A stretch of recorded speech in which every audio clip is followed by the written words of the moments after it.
물론 살다 보면 지칠 때도 있고 어려울 때도 있는데 새롭게 시작하는 그 계기가 어떤 게 되더라도 지금보다는 좀 더 나은 삶을 살아갈 수 있지 않을까. 나의 삶은 모두 그르침에 대한 뉘우침으로 보낸 세월이었다. 이제 지난 날들을 거두어 정리하고 다시 시작하고자 한다. 이제부터 빈틈없이 나를 닦고 실천하고 내 본분을 돌아보면서 내게 주어진 삶을 다시 나아가고자 한다 라고 다산이 썼는데요. 바른 삶, 정말 의미 있는 삶을 살아가는 사람의 모든 것이 담겨 있다고 생각하거든요.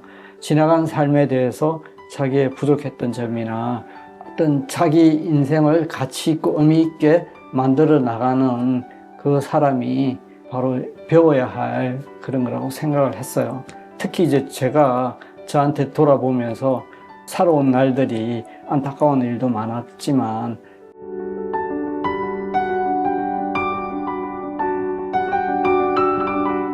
오장 관계편에 덧불고 진실한 마음으로 사귀고 지혜롭게 대한다에서 다사는 갈등과 소통을 다루는 방법을 보여줍니다.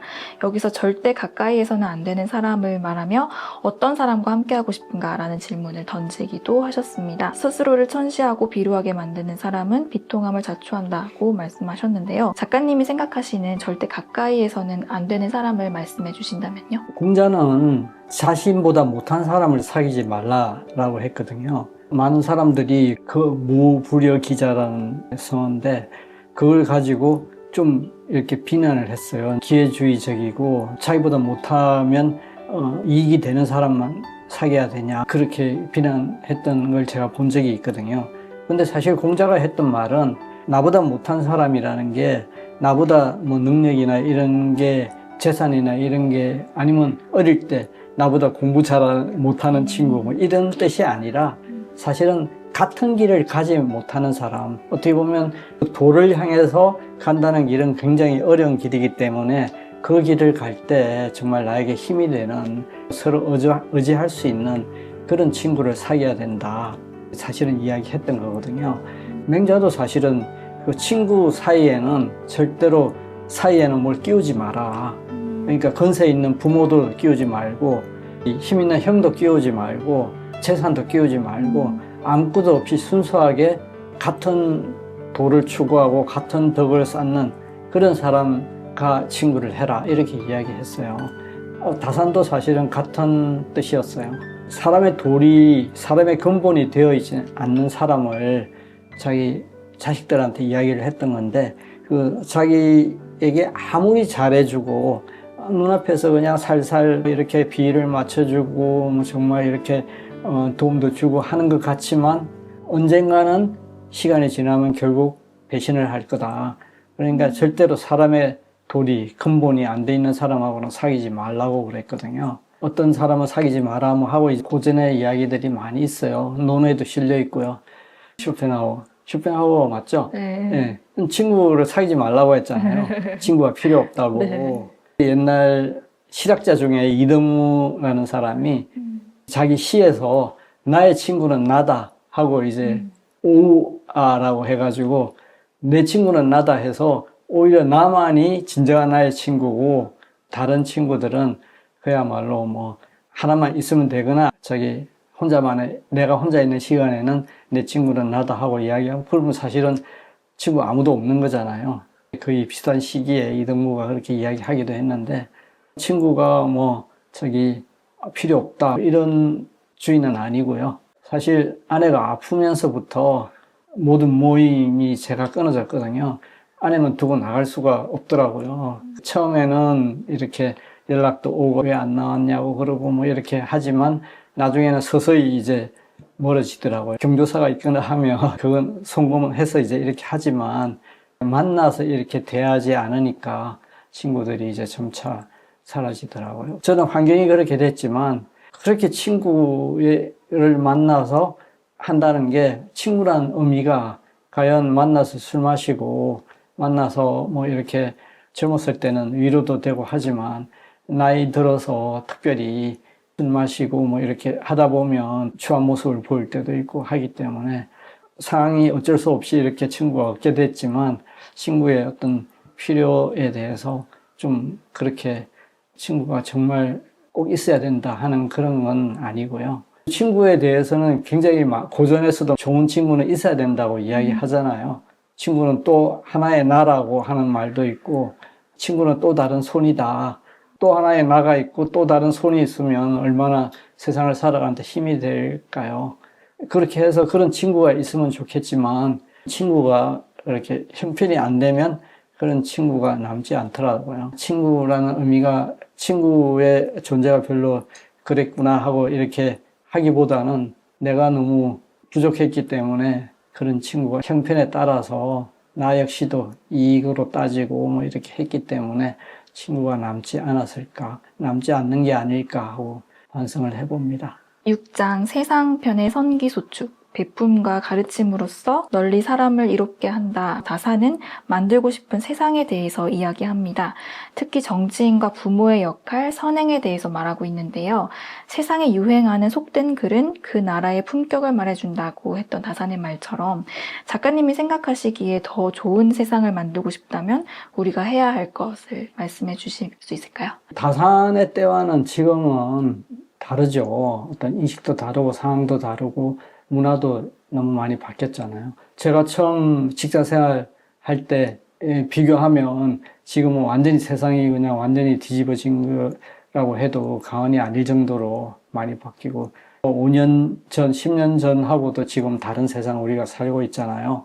다산이 그래서 그 말의 품격이, 글의 품격이 나라의 품격을 말해준다 하고 정조하고 이야기를 나눴던 것을 나오는 건데 오늘날 그대로 이렇게 아마 적용하기는 어렵지 않을까 이렇게 생각해요. 그때 다산이 좀 속된 말이다 이야기를 했던 그 중에 이제 아마 그 소설도 있을 거예요. 꾸며서 이제 하는 거에 대해서 그때 당시에는 뭐 소설은 약간 너무 속된 글이고 유행하는 대중소설 같은 건 굉장히 속된 거기 때문에 나라의 품격이 많이 허물어진다 이렇게 이제 고민하고 이야기를 했던 다산이 그렇게 했을 텐데 시대가 바뀌었잖아요. 사실은 문학 작품도 노벨상을 이제 받을 정도로 그리고 문학이 당당히 이제 인문학으로서 그냥 소설 같은 게 가치 있는 그런 작품으로 이제 인정을 받잖아요. 근대 들어와서도 뭐 유명한 작품들은 다 소설의 형태를 띠고 있는 경우도 많고 제가 생각하기에도 소설은 굉장히 인문학적으로 봐서 그 역지사지의 어떤 그 상상력을 키울 수 있는데 굉장히 도움이 된다고 생각하거든요. 사실 사람이 아무리 역지사지고 뭐 성찰이고 배려하는 마음이고 상대와 같이 마음을 한다 뭐 그렇게 생각은 하지만 사실 그냥 이론적으로만 생각하면 그걸 나한테 적용하기는 어렵죠. 근데 소설을 보면 이렇게 여러 가지 그 아주 객관적으로 사람의 어떤 심리라든지 사람의 어떤 그런 걸 할 수 있잖아요. 상대방의 마음을 좀 이렇게 입장이 되어보고 상대방의 마음을 아는 데는 소설이 굉장히 도움이 된다고 생각을 하거든요. 책이 출간되고 난 뒤에 이 책을 굳이 좀 받았으면 하는 사람들이 있었어요. 작가를 꿈꾸는 사람, 청년이나 필사를 좋아하는 주부나 이런 분들, 제가 개인적으로 좀 이렇게 아는 분들, 다산의 문장에 대한 책을 쓴다고 하니까 그 책이 나오면 좀 굉장히 좀 받고 싶다고 거기에 제가 어떻게 이제 그 사인을 해서 주잖아요. 그래서 제가 거기에 어떻게 썼냐 하면 글로 쓰고 마음에 새기면 삶이 됩니다. 이렇게 써서 드렸어요. 읽고 넘어가는 게 아니라 글로 자기가 직접 좋은 문장을 써보고 그걸 마음에 새기고 자기가 살아가는데 굉장히 이제 어떤 길이 되는데 특히 다산의 책 같은 경우는 정말 다산의 삶이 내 삶이 되면 얼마나 좋을까요?